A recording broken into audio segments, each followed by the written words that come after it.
আমি বলেছি প্রত্যেক মুসলিম কান্ট্রিকে সামরিক দিক থেকে এতটা শক্তিশালী হতে হবে যাতে ওরা আমাদেরকে চোখ রাঙাতে না পারে, বরং আমরাই এমনভাবে চোখ রাঙাবো যেন ওরা এই বিশ্বের মানচিত্র থেকে মুছে যায়। কিম জং উনের মতো একজন মানুষ যিনি উত্তর কোরিয়ার মতো ছোট্ট একটা রাষ্ট্রকে আজকে নিউক্লিয়ার রাষ্ট্রে পরিণত করেছেন, আমাদেরকে সেই সক্ষমতা ছিল না? আমাদেরকে সেই প্রতিভা ছিল না? আমাদেরকে সেই জনবল ছিল না? অতএব প্রত্যেক মুসলিম কান্ট্রিকেই নিউক্লিয়ার ওয়েপেন্স তৈরির দিকে যেতে হবে, মিসাইল তৈরির দিকে যেতে হবে, প্রযুক্তিগত উন্নয়নের দিকে যেতে হবে, ঐক্যবদ্ধ প্ল্যাটফর্মের দিকে যেতে হবে। একসাথে সবাই মিলে আমরা যখন এই সমস্যার সমাধানে হাত লাগাবো, কাঁধে কাঁধ মেলাবো, দেখবেন এই ছোট্ট রাষ্ট্র কিছুই করতে পারবে না, পশ্চিমা বিশ্ব কিছুই করতে পারবে না, এমনকি পুরো দাজ্জালের বাহিনী মিলেও এই বিশ্বে ইসলামের বিজয় ঠেকাতে পারবে না ইনশাআল্লাহ। আমি আজকে আপনাদের সামনে শুধুমাত্র কিছু আবেগী কথাবার্তা বলতে আসি নাই, আমি কিছু প্র্যাকটিক্যাল কথা বলতে এসেছিলাম। জানি না কতটুকু বোঝাতে পেরেছি। এই বিশ্ব তার ফিউচারের দিকে এগিয়ে যাচ্ছে, এটা কোনো কাকতালীয় বিষয় নয়। সারা বিশ্বে যা হচ্ছে এই ব্যাপারে আমাদেরকে পড়াশোনা করতে হবে, আমাদের সচেতন হতে হবে, আমাদেরকে দাওয়াতের মেহনত বাড়াতে হবে।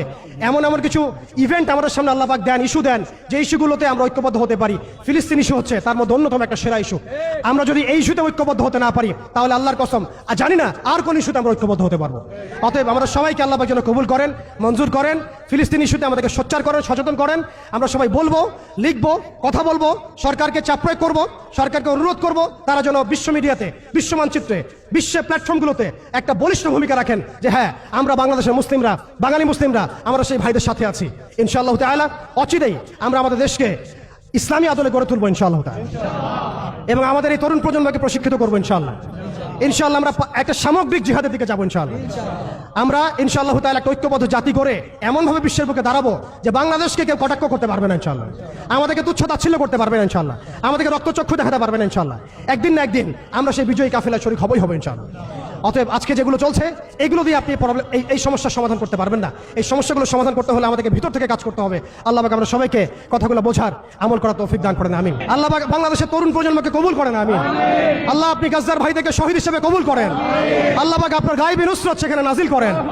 আল্লাহ পাক সেখানে গাজ্জার ভাই বোনদেরকে এমনভাবে নুসরত দান করেন যা কাফের মুশরিকরা চিন্তাও করতে পারবেন ইনশাআল্লাহ। আল্লাহ পাক আমাদেরকে জাতিগত ঐক্য দান করেন। আল্লাহ পাক আমাদেরকে একটা শক্তিশালী মুসলিম রাষ্ট্র গঠনের তৌফিক দান করেন, এবং এক পর্যায়ে ইনশাআল্লাহ তাআলা অদূর ভবিষ্যতে রাসূলুল্লাহ সাল্লাল্লাহু আলাইহি ওয়াসাল্লামের সেই ভবিষ্যৎবাণী বাস্তবায়নের সেই মোবারক জয়শে আমরা সবাইকে আল্লাহ পাক শরীক করেন, আমিন। হয় আমরা বাইতুল মুকাদ্দাসকে বিজয় করব অথবা শহীদ হয়ে যাব ইনশাআল্লাহ। হয় আমরা আল্লাহর জমিন, আল্লাহর দিন কায়েম করব, না হলে দিন কায়েম করতে করতে করতে করতে আমরা শহীদ হয়ে যাব ইনশাআল্লাহ। এছাড়া আমাদের জীবনের অন্য কোনো উদ্দেশ্য নাই। আরেকটা কথা স্পষ্ট বলতে চাই, আমাদের গোপন কোনো এজেন্ডা নাই। আমরা কোনো বিচ্ছিন্ন জনগোষ্ঠী নই, এবং আমাদের কোনো গোপন এজেন্ডা নাই। আমরা সবকিছু উন্মুক্ত বললাম, খোলামেলা। আমরা চাই আল্লাহর জমিনে আল্লাহর দিন কায়েম হোক, এবং আমরা এই দাওয়াতটা সবাইকে আমভাবে দিতে চাই। আপনারাও আল্লাহর দিনে দীক্ষিত হন। আসেন আমরা সবাই কাঁধে কাঁধ মিলাই এই জালেম সভ্যতার বিরুদ্ধে দাঁড়াই। কারণ জালেম সভ্যতা কখনো আপনাকেও চিনবে না। আপনার প্রয়োজন ফুরিয়ে গেলে সে কালকে আপনার পিঠেও লাথি মারবে, সে কালকে আপনার পিঠেও ছুরি চালাবে, কোনো সন্দেহ নাই। অতএব দাজ্জাল এবং তার অনুসারীদেরকে বিশ্বাস করতে যাবেন না। দাজ্জাল এবং তার অনুসারীদের প্রতারণায় পা দিবেন না। দাজ্জাল এবং তার অনুসারীদের এই জুলুমের মধ্যে সহযোগী হবেন না। যদি হন আল্লাহ আপনাকে ধ্বংস করে দিবেন, আর যদি না হন আল্লাহ আপনাকে সম্মানিত করবেন ইনশাআল্লাহ। আল্লাহ পাক আমরা সবাইকে এই আঞ্চলিক এবং বৈশ্বিক ফিতনাগুলো মোকাবেলা করার তৌফিক দান করেন। আল্লাহ এমন একটা প্রজন্ম আল্লাহ আপনি করে দেন, আল্লাহ আপনি এমন একটা প্রজন্ম করে দেন যেই প্রজন্ম ইনশাআল্লাহ তাআলা বাইতুল মুকাদ্দাস বিজয় করে ফিরবে ইনশাআল্লাহ।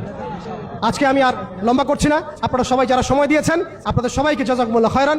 যারা ওলামায়ে কেরাম এসেছেন তাদের সবাইকে আমি শ্রদ্ধার সাথে, সম্মানের সাথে জাযাকুমুল্লাহ জানাচ্ছি।